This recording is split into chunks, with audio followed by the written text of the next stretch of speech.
Umat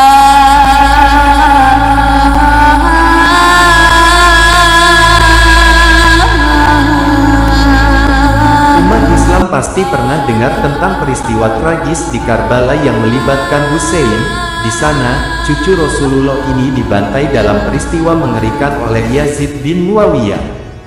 Yazid, pemimpin yang terlena oleh ambisi kekuasaan sesaat. Dia sampai rela membunuh Hussein hanya karena Hussein menolak tunduk padanya sebagai khalifah. Bahkan, siapapun yang menolaknya, jadi khalifah pun jadi korban. Gak heran kalau dia dianggap sebagai salah satu sosok sangat kejam dalam sejarah Islam. Yazid bin Muawiyah berasal dari keluarga Quraisy Bani Umayyah. Dia memiliki hubungan dekat dengan Hussein bin Ali, cucu Rasulullah. Tapi banyak tokoh muslim yang gak mau mengakui dia sebagai khalifah, karena dianggap melanggar perjanjian yang pernah dibuat antara Muawiyah dan Hasan, pada tahun 661 Masehi.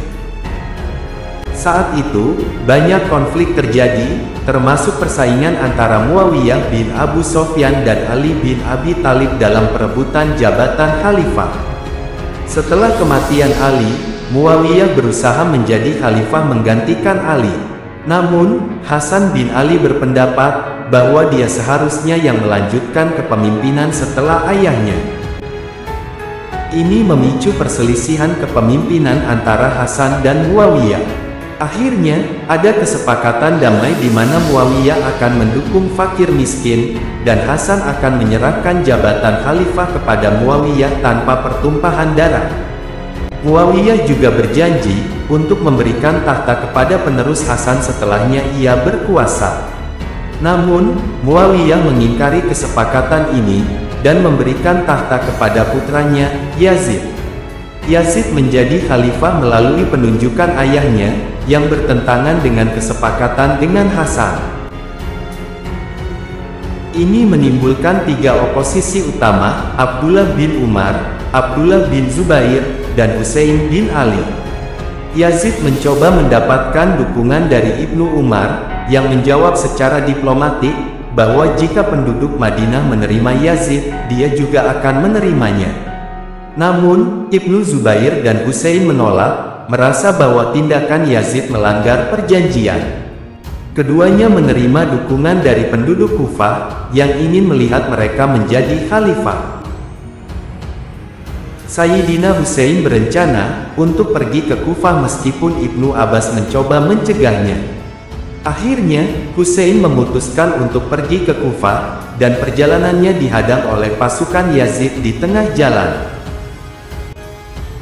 Hussein datang bersama keluarganya, wanita, lansia, dan anak-anak, tetapi mereka dihadapi oleh ribuan tentara dari pasukan Yazid yang datang dari wilayah Syam. Pada saat itu, Yazid memerintahkan pengawalnya untuk membunuh Hussein, jika dia tidak mau tunduk padanya. Namun, yang terjadi adalah pembantaian yang sangat kejam terhadap keluarga Hussein. Semua orang dibantai dengan kejam, kecuali satu, yaitu Ali Zainal Abidin, putra Hussein. Hussein sendiri mengalami nasib tragis, jenazahnya hancur, bahkan kepalanya diinjak-injak, dan kepala Hussein akhirnya diserahkan kepada Yazid. Tubuhnya yang tak berkepala dibiarkan tergeletak di Karbala. Imam At-Tabari dalam bukunya, Tarikhnya, menggambarkan dengan rinci apa yang terjadi di Karbala. Dia mencatat dengan detail siapa dari keluarga Sayyidina Hussein yang tewas dan bahkan menyebutkan siapa pembunuh masing-masing pada tanggal 10 Muharram di Karbala. Ini adalah catatan sejarah yang memilukan. Jika sebelumnya terjadi perang saudara karena politik kekuasaan, antara Siti Aisyah dan Ali bin Abi Thalib perang Jamal, serta antara Khalifah Ali dan Muawiyah perang Siffin, maka sejarah kembali mencatat tragedi berdarah dan penuh air mata saat cucu Rasulullah dibantai secara tragis. Imam Suyuti menulis, Yazid mengirim surat kepada Ubaidillah bin Ziyad untuk membunuh Hussein. Sebagai hasilnya, 4.000 pasukan di bawah pimpinan Umar bin Sa'ad bin Abi Waqqas dikirim. Dia melanjutkan, Hussein dibunuh, kepalanya diletakkan dalam sebuah bejana, dan dibawa ke hadapan Ibnu Ziyad. Semoga Allah melaknat mereka yang bertanggung jawab atas pembunuhan ini, termasuk Ibnu Ziyad dan Yazid.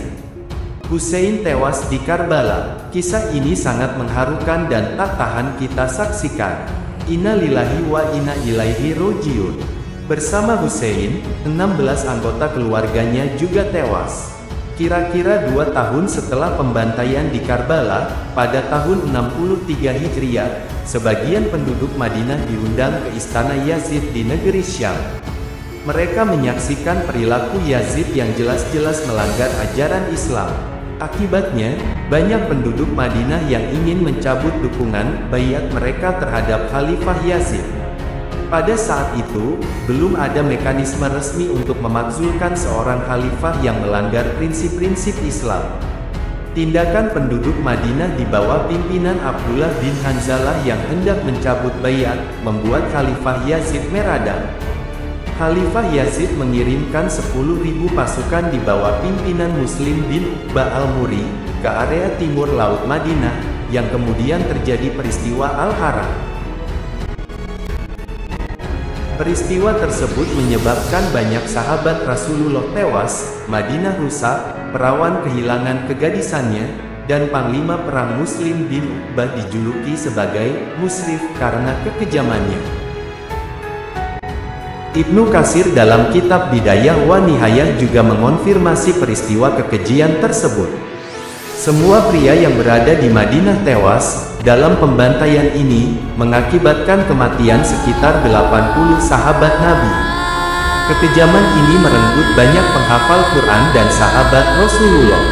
Selain itu, upayanya untuk menghilangkan Abdullah bin Zubair, keponakan Aisyah yang berada di Mekah saat itu, juga dilakukan.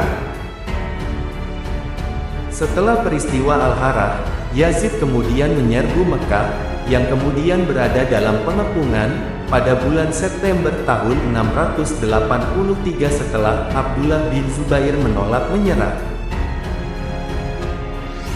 Selama pengepungan berlangsung, Mekah diserang dengan ketapau. Pada tanggal 31 Oktober Ka'bah terbakar dan Hajar Aswad rusak.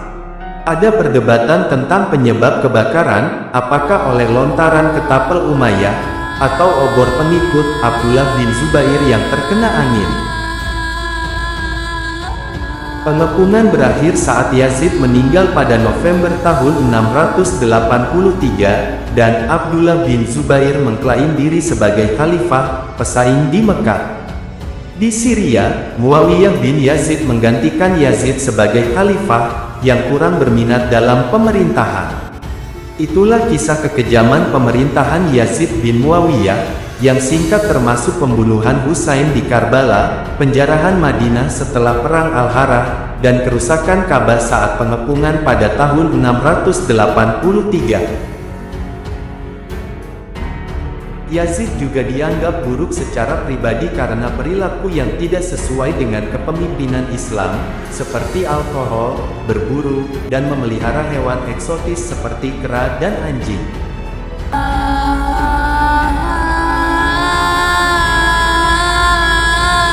Terima kasih atas perhatiannya. Jika terdapat kesalahan dalam penulisan sejarah di atas, mohon maaf yang sebesar-besarnya dan bisa disampaikan melalui kolom komentar. Jangan lupa untuk meninggalkan jejak dengan cara memberi like, subscribe, komen, dan share jika video ini bermanfaat.